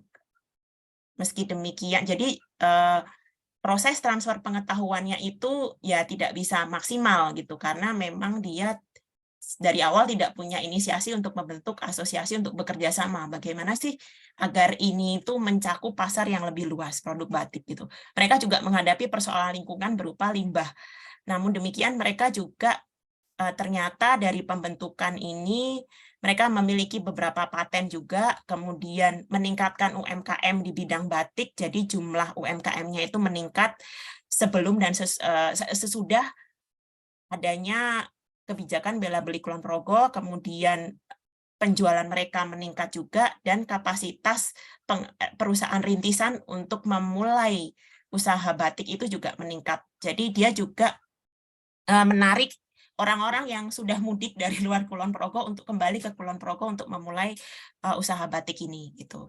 Nah, kemudian yang kedua untuk food processing ini yang tadi yang gula semut, dia dari awal memang pembentukannya memang sudah self motivated atau memang sudah inisiasi dari mereka sendiri. Jadi awalnya ada 9 petani yang dan pengusaha yang ini gimana nih gitu. Kita pengen ekspor tapi standarnya tuh tinggi, kita nggak punya sumber daya ke arah sana. Tapi kita tahu kualitas yang dituntut itu seperti apa gitu.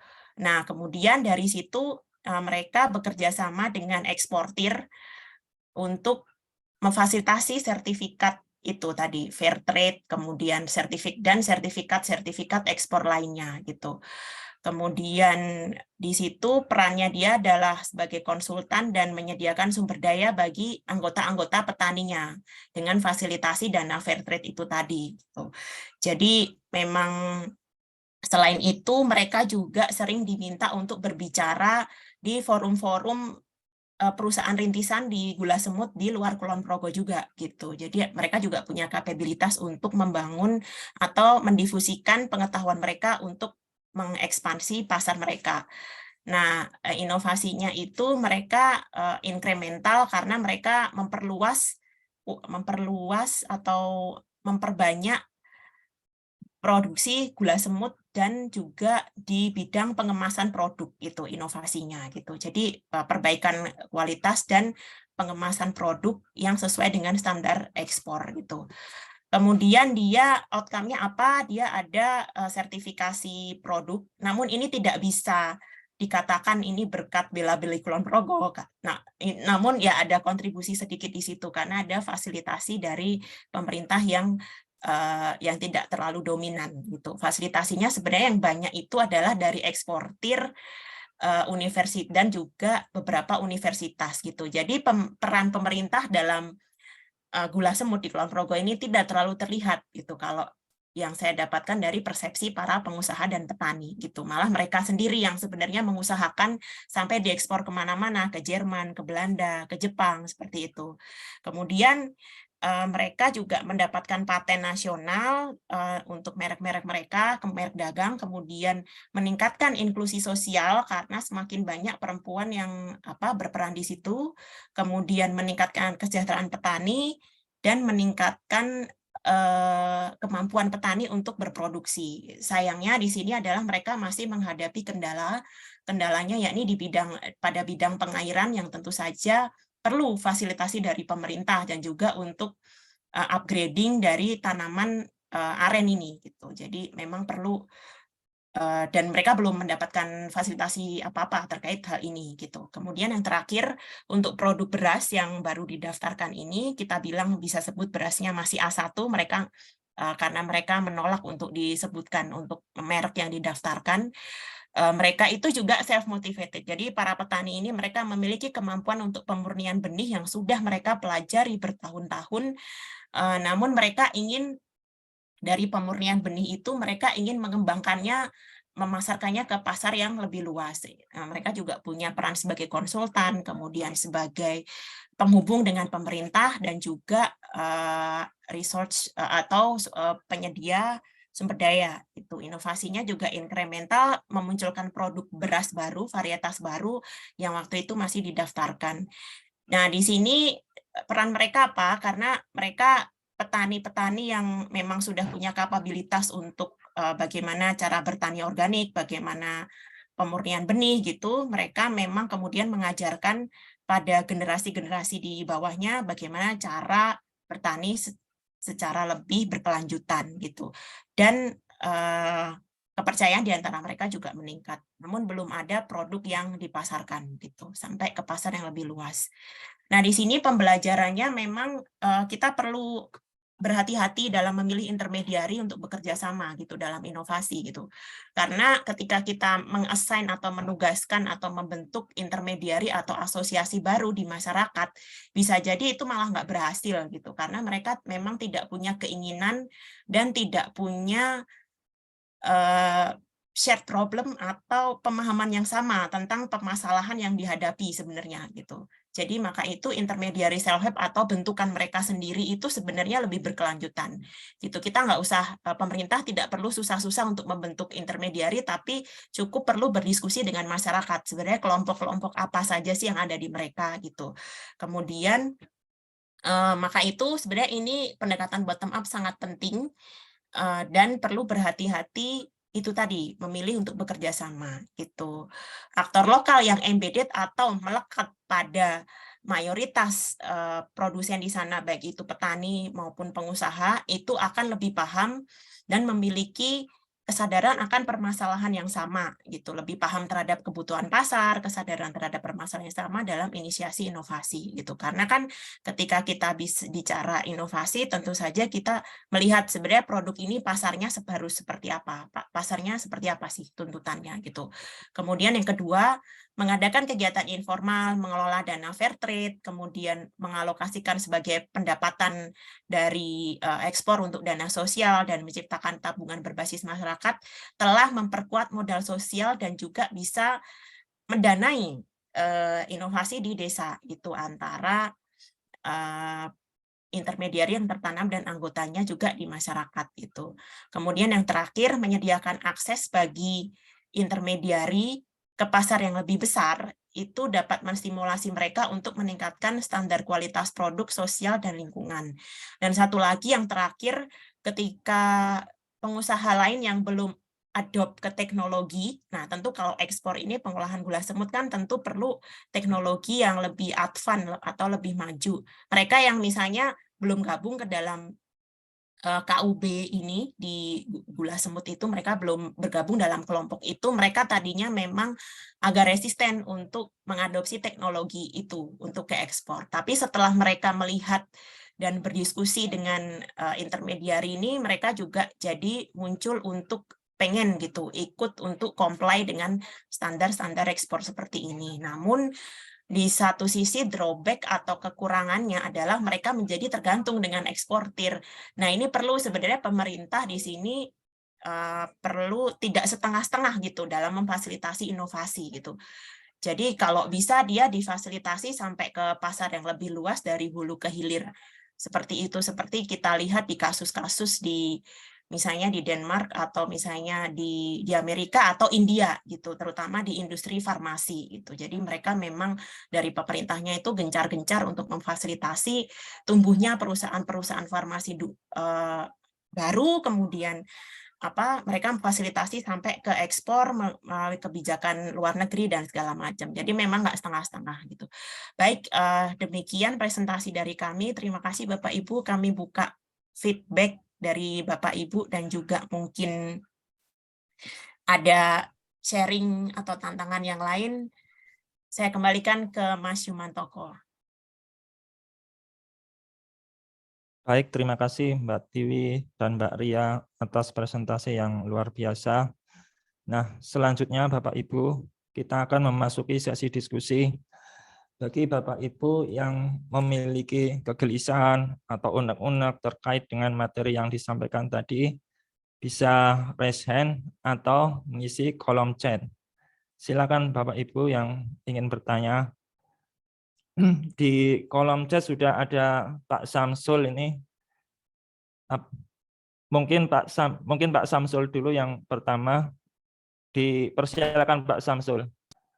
Makasih Pak Anto, makasih Bu Tiwi, Bu Ria. Saya kira menarik ketika kita berbicara. Oke. Assalamualaikum warahmatullahi wabarakatuh. Selamat siang. Makasih para pemateri Ibu Tiwi dan Ibu Ria. Menarik ketika kita berbicara masalah produk desa. Nah, cuma persoalannya ketika berbicara produk desa itu tentu masyarakat desa itu kebanyakan yang mungkin kena tenaga pendidikannya rata-rata menengah ke bawah, sehingga untuk menerima inovasi baru saya kira sangat susah memberi pemahaman. Itu yang pertama. Yang kedua, ketika kita berbicara masalah desa,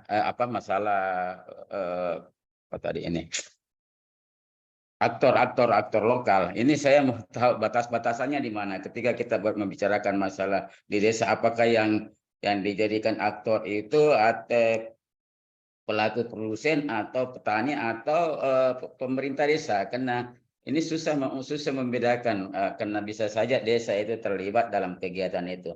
Ada contoh kasus saya sangat tertarik itu di Sulawesi Selatan, itu usaha om industri rokok di Kabupaten Sopeng. Pada tahun-tahun 90-an itu sangat maju.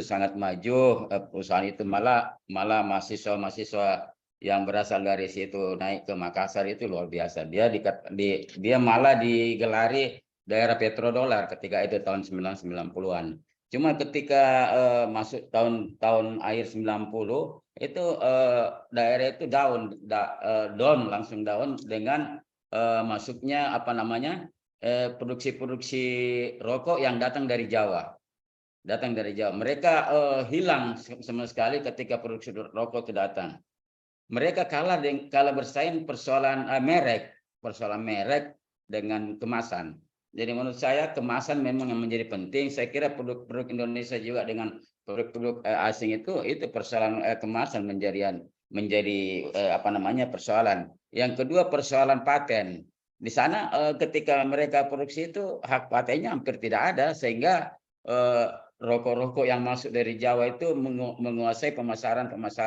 Padahal pemasarannya sudah antar pulau waktu itu hasil produksinya. Cuma persoalannya sekarang gimana kira-kira siapa yang buat perang sehingga desa ini bisa menjadi hidup kembali dengan usaha-usaha yang mereka lakukan, usaha industri rokok rumah tangga. Saya kira itu Bu Tiwi. Terima kasih. Baik, ini Mbak Ria dulu mau nanggapin? Boleh Mbak Tiwi.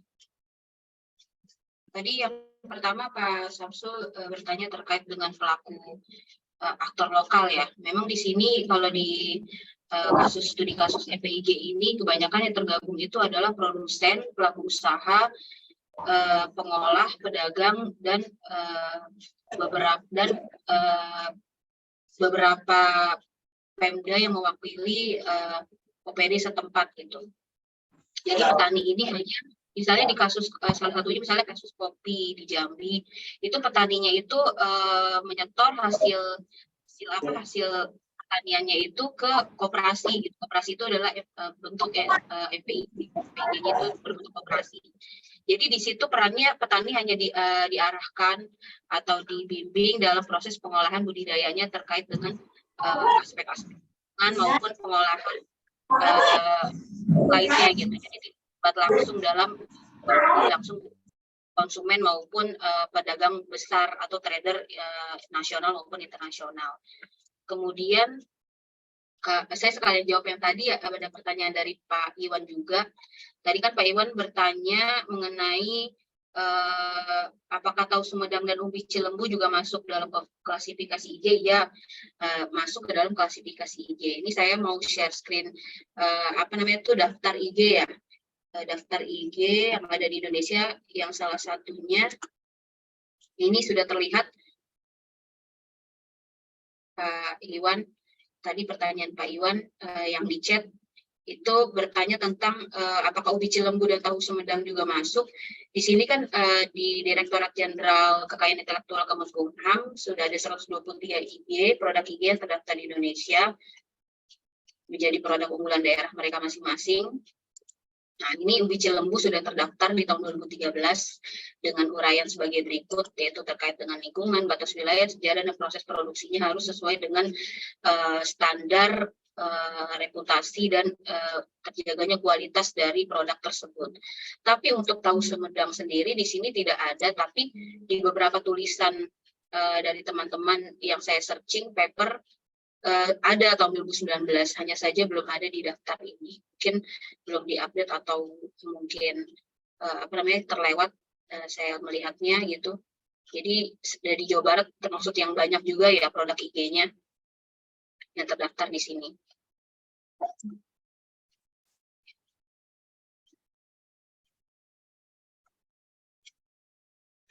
Mungkin dari saya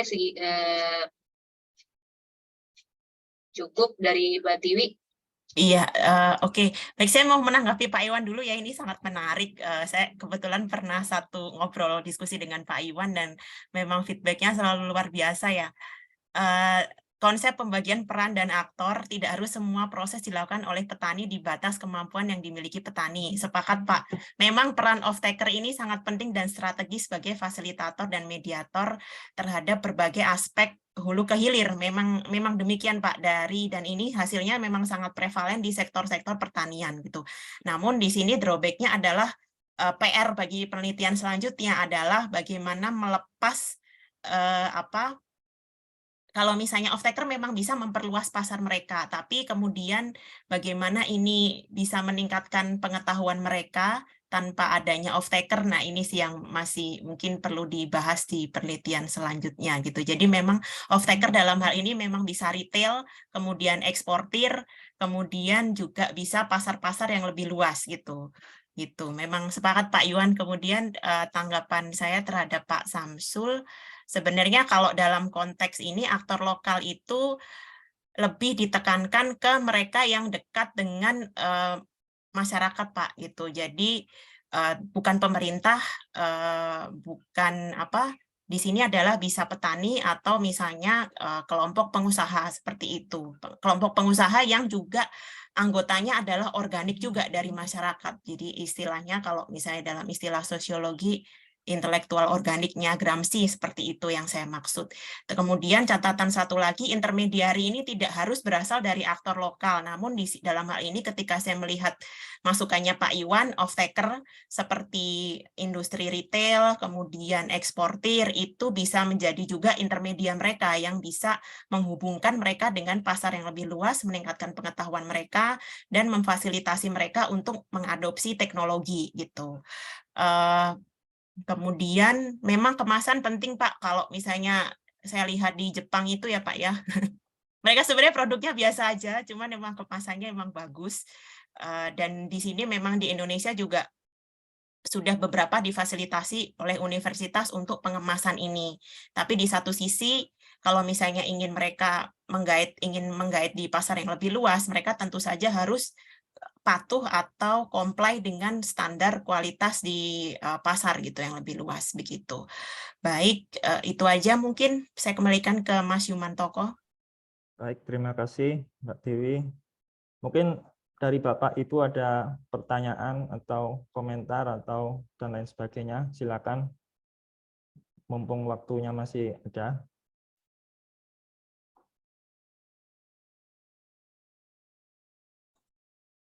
Kayaknya ada satu di kolom chat ya, Mas. Kolom chat. Iya, untuk bersaing itu perlu pengembangan mutu. Oh iya, dari Bapak Didi Mizadi, untuk bersaing perlu pengembangan mutu produk, kemasan, perluasan market, legalitas produk. Kalau perlu setiap kabupaten atau kota ada lembaga pengumpul untuk ekspor. Nah, ini mungkin pernyataan atau apa? Mungkin bisa ditanggapi Mbak Ria atau Mbak Dewi. Iya, bisa saja sih Pak kalau untuk yang lembaga pengumpul untuk ekspor. Cuman maksudnya fasilitasi pemerintah belum, kalau di daerah belum terlalu maksimal, mungkin karena keterbatasan kewenangan juga ya, gitu. Yang mana memang biasanya di desa itu baik petani atau pengusaha mereka biasanya langsung connect-nya ke eksportir gitu. Jadi nggak ada kontribusi pemerintah di situ gitu. Kalau mungkin dari Mbak Ria bisa menambahkan. Iya, kalau dari studi kasus di 3 tadi yang sudah dipaparkan sebelumnya ya, itu kebanyakan pengemasan produk, branding, dan promosi produknya itu dari pedagang, justru dari pelaku usaha. Kalau petani taunya hanya mereka menyetor gitu kan, bahkan dijemput gitu hasil pertaniannya.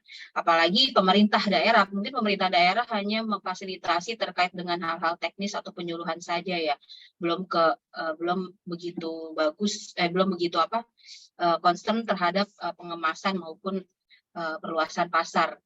Salah satunya nih contohnya di produk lada putih ini, mereka pelaku usaha ini membeli lada putih dari petani, kemudian mereka mau packaging dengan bagus gitu, dijual berapa kali lipat mereka jualnya ke pasar nasional maupun internasional ya, dengan label IG tersebut ya. Jadi petani mungkin hanya memperoleh pendapatan nilai tambah dari mereka menjual ke pelaku usaha itu saja gitu. Sedangkan pemerintah hanya terkait dengan sertifikasi maupun teknis-teknis, hal-hal teknis terkait dengan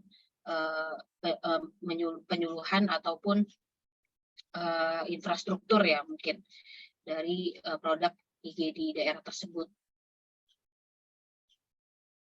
Iya, mungkin tambahannya juga untuk penelitian selanjutnya juga perlu menginvestigasi juga intermediari yang berasal dari off-taker tadi ya. Peran-peran mereka, kemudian peran eksportir juga seperti apa. Karena biasanya mereka tuh sulit ditembus gitu. Untuk misalnya diminta data atau misalnya untuk diajak ngobrol gitu-gitu. Kecuali mungkin kecuali perusahaan rintisan ya, kalau startup mungkin seperti Crowdy, karena mungkin sama-sama mereka butuh juga jaringan, mungkin mereka lebih mudah. Tapi misalnya untuk eksporter yang lebih besar lagi, mereka biasanya susah ditembus gitu. Itu aja sih, makasih Mas Koko. Silakan dilanjut. Baik, terima kasih. Mungkin Bapak Ibu hadirin, apakah masih ada yang ingin bertanya atau memberikan komentar atau pernyataan? Dipersilakan. Ini dari kolom chat ada pertanyaan sepertinya, bentar saya bacakan. Dari Bapak Ari Subang, Kiria, apakah dalam kajian kasus dilakukan benefit MPIG untuk produsen atau petani di sektor hulu? Siapa yang membantu mendampingi petani jika ada masalah produksi? Kemudian untuk Mbak Tiwi, di Kemendesa ada lembaga intermediari yaitu pos pelayanan TTG Desa, namun masih kurang berperan dalam membantu BUMDes. Apakah ada pendapat? Nah, silakan Mbak Ria dan Mbak Tiwi. Monggo Mbak Ria dulu. Pak Ari. Ya, terima kasih pertanyaannya dari Pak Ari Subang. Kalau untuk benefit FPIG ya, mereka kan FPIG itu kan terdiri dari pelaku usaha, produsen, pengolah, pedagang, serta yang mewakili Pemda setempat ya. Mungkin itu kalau yang mewakili Pemda setempat seperti dinas-dinas perdagangan atau dinas pertaniannya, kemudian juga kalau untuk pelaku usaha atau pengolah pedagang itu kan mendapatkan peningkatan kapasitas ya, atau pendanaan atau bantuan-bantuan teknis maupun bantuan modal gitu. Kemudian yang mendampingi petani dalam masalah produksi, dari 3 kasus itu rata-rata yang mendampingi itu adalah pelaku usaha yang berbentuk itu ya, yang tergabung dalam FPIG ya. Misalnya seperti misalnya di Kopi Jambi itu pelaku usaha yang menjadi yang terhubung dengan eksportir internasional dan petani ya, yang pelaku usaha ini nih yang ada di daerah itu yang membantu petani dalam mendampingi petani dalam proses produksi di lahan mereka gitu. Misalnya salah satunya pelaku usahanya itu ada yang concern terhadap lingkungan, jadi nggak boleh petani kopi ini melakukan tindakan-tindakan yang merusak lingkungan ataupun tindakan-tindakan yang tidak sesuai dengan permintaan dari eksportir internasional tersebut atau pelaku usaha tersebut untuk dapat menjual produknya ke mereka gitu. Jadi di sini yang mendampingi ya kebanyakan dari pelaku usaha. Namun ada juga dari beberapa dari 2 kasus yang diinisiasi oleh pemerintah daerah, yaitu ya dari penyuluh pertanian setempat juga, namun tidak terlalu signifikan. Mungkin lanjut Mbak Tiwi. Iya.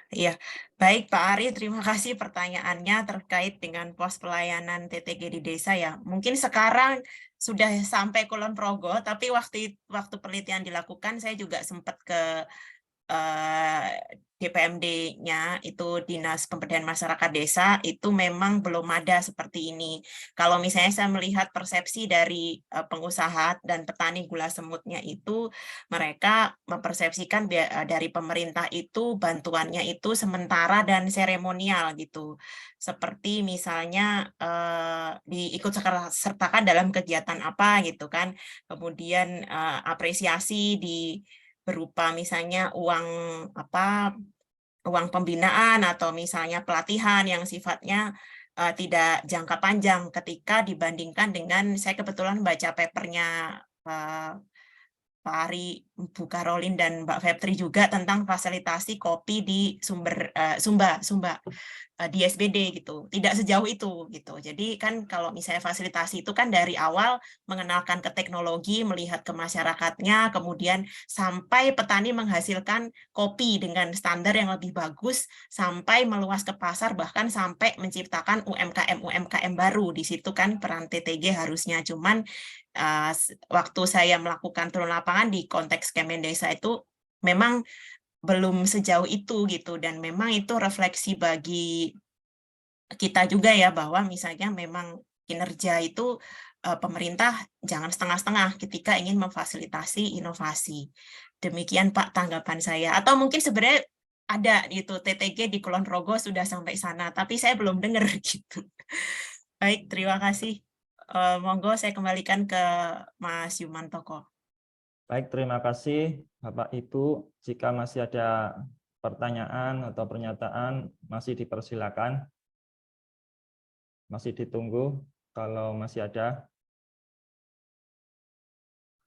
Atau gimana ini kalau memang tidak ada, kita... Ada mungkin dari saya sedikit, Mas. Oh ya, silakan Ya. Bu. Mohon maaf, saya Carolina dari KSDK. BRIN. Dari penyampaian kedua pemateri itu luar biasa ya, kita bisa mendapatkan insight bagaimana apa saja hal-hal atau aspek-aspek aspek dan faktor-faktor yang mesti kita perhatikan ketika kita mau mempush atau mendorong terwujudnya inovasi yang bisa menjadi triggering factor untuk pengembangan daerah. Hanya saja tampaknya fokus kita juga harus pada peningkatan kapasitas dan peningkatan kemampuan pemerintah daerah sebagai pemangku kebijakan yang punya otonomi untuk mengurus daerahnya sendiri. Nah, ketika mengurus daerahnya sendiri dan memiliki misi untuk mengangkat kesejahteraan masyarakat secara berkeadilan, tentunya pemerintah daerah memiliki tanggung jawab yang luar biasa untuk memahami berbagai aspek yang dalam hal ini kaitannya dengan pengembangan inovasi. Nah, misalnya dengan IG, betul peningkatan kapasitas petani lokal itu penting karena mereka juga jangan sampai dijadikan sumber daya yang memiliki kemampuan, memiliki aset yang bisa dikembangkan dan kemudian dimanfaatkan dalam tanda kutip untuk kepentingan segelintir orang. Nah, dalam hal ini pemerintah daerah bisa menjadi menjadi polisi dalam tanda kutip dengan mengedepankan keberpihakannya kepada kemajuan masyarakatnya, akan tetapi juga mesti dikuatkan dengan pemahaman, pengetahuan, penguasaan iptek, pemahaman mengenai apa peluang yang bisa diberikan, apa kebijakan yang bisa memberikan ruang bagi kemajuan dan bagi pengembangan inovasi di daerah. Jadi pengalaman saya ketika bicara IG misalnya di beberapa Pemda, kadang mereka juga kebingungan ya untuk apa sih IG gitu, apa sih manfaatnya gitu. Hal-hal seperti itu. Sementara dari sisi kita orang luar yang melihat suatu daerah itu bisa memiliki potensi gitu, untuk mendapatkan mendapatkan privilege memperoleh ya, IG. Jadi sama juga dengan apa yang tadi dikemukakan oleh di chat ya. Saya pikir peningkatan kapasitas itu bukan hanya di ranah aktor lokalnya saja, tapi aktor lokal itu mau tidak mau adalah bagian tidak terpisahkan dari dinamika denyut pengembangan pembangunan dari wilayah, dan organizer-nya itu adalah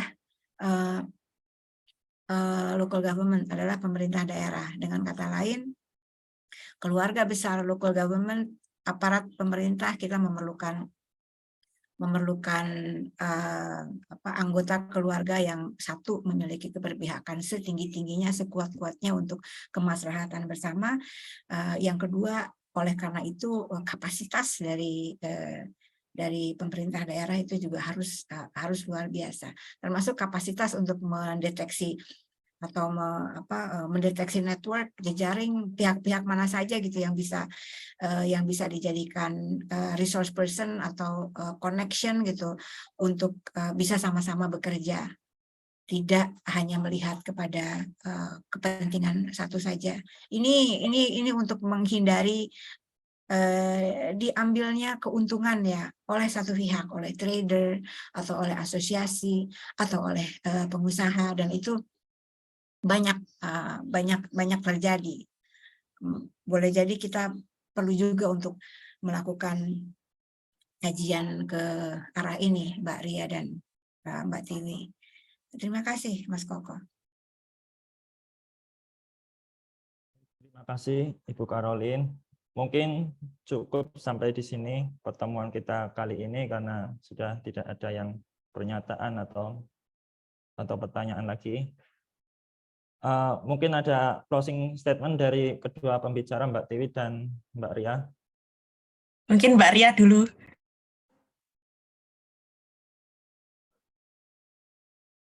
Mungkin dari saya hanya ini aja ya.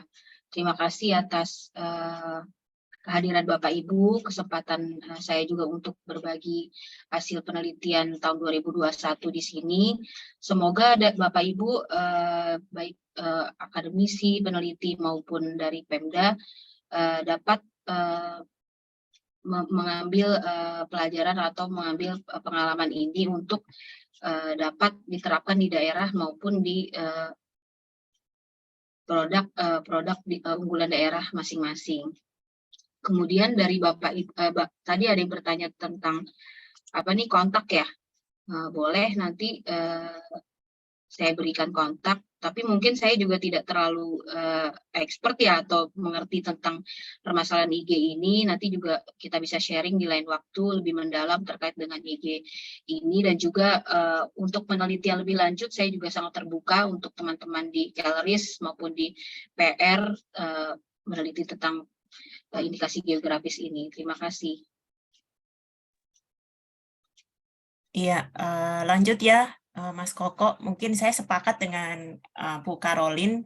Kalau saya ingat kata-kata calon promotor saya pada waktu itu adalah memang di Asia Tenggara kita pemerintahnya masih setengah-setengah gitu dalam fasilitasi inovasi. Sedangkan kalau misalnya dari persepsinya Ibu Mariana Mazzucato yang waktu itu sempat saya lihat beliau memberikan public lecture, sebenarnya orang-orang yang terbaik itu jangan di swasta itu. Orang-orang terbaik itu harusnya ada di pemerintah. Gitu, cuman karena kita memang pasti punya keterbatasan untuk di sana juga, jadi memang perlu peningkatan kapasitas pemerintah dalam memfasilitasi inovasi sehingga memang produknya itu memang benar-benar sudah sampai ke pasar gitu. Tidak hanya itu saja, tapi juga kita perhatikan juga untuk konservasi lingkungan di level di pedesaan. Terima kasih atas partisipasi dan perhatian Bapak Ibu. Saya juga terbuka ketika ada usulan atau ajakan penelitian pada topik serupa. Di sini saya tidak membatasi intermediari harus ada di petani atau pengusaha, intermediari juga bisa di tadi off-taker dan juga pemerintah. Terima kasih, saya kembalikan ke Mas Yumantoko. Baik, terima kasih Mbak Ria dan Mbak Tiwi. Selanjutnya, kami meminta kesediaan Bapak Kapus juga untuk memberikan closing statement. Apakah Pak Kapus masih berada di Zoom atau tidak?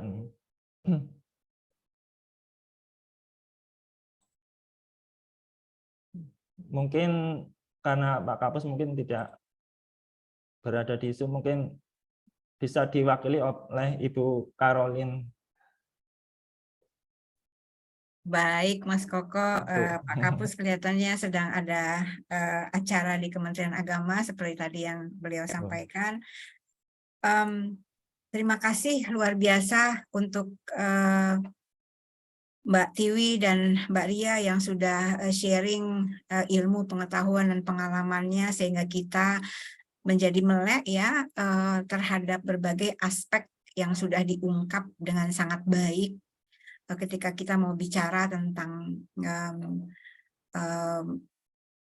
peran dari aktor lokal untuk membangun atau untuk mendorong inovasi produk unggulan daerah. Banyak sekali pelajaran dan informasi yang kita peroleh, termasuk apresiasi tinggi ketika presenter berdua mengemukakan betapa sebetulnya kita kita juga menghadapi kondisi masyarakat yang memiliki keterbatasan daya serap, yang masih belum cukup difasilitasi, yang masih memiliki keterbatasan pengetahuan penguasaan iptek, keterbatasan infrastruktur, dan memerlukan dukungan luar biasa dari berbagai pihak. Ini adalah karya-karya riset berdasarkan bukti-bukti empiris yang mudah-mudahan bisa menjadi pelajaran untuk kita semua, bukan hanya peneliti, akan tetapi juga rekan-rekan di pemerintah daerah maupun di pengusaha. Kita terbuka sekali untuk mengadakan kerjasama, baik kerjasama riset maupun kerjasama riset aksi, karena mewakili pusat riset kesejahteraan sosial desa dan konektivitas, fokus kita adalah pemberdayaan masyarakat desa serta kesejahteraan masyarakat yang berkeadilan bagi setiap orang, bukan saja setiap pihak, tapi setiap orang. No one left behind, sesuai dengan apa yang dijadikan tujuan Sustainable Development Goals. Terima kasih Mas Koko, terima kasih semua. Assalamualaikum warahmatullahi wabarakatuh. Waalaikumsalam. Two thumbs up. Baik, terima kasih Bu Caroline. Akhirnya usai sudah kebersamaan kita pada siang kali ini. Nah, bagi Bapak Ibu yang ingin melihat tentang kegiatan PRKSDK yang lain, bisa follow di media sosialnya PRKSDK, Instagram, Facebook, terus ada YouTube juga. Nah, ya, mungkin sampai di sini dulu. Terima kasih atas kebersamaan kita. Wassalamualaikum warahmatullahi wabarakatuh. Waalaikumsalam warahmatullahi wabarakatuh. Assalamualaikum warahmatullahi wabarakatuh.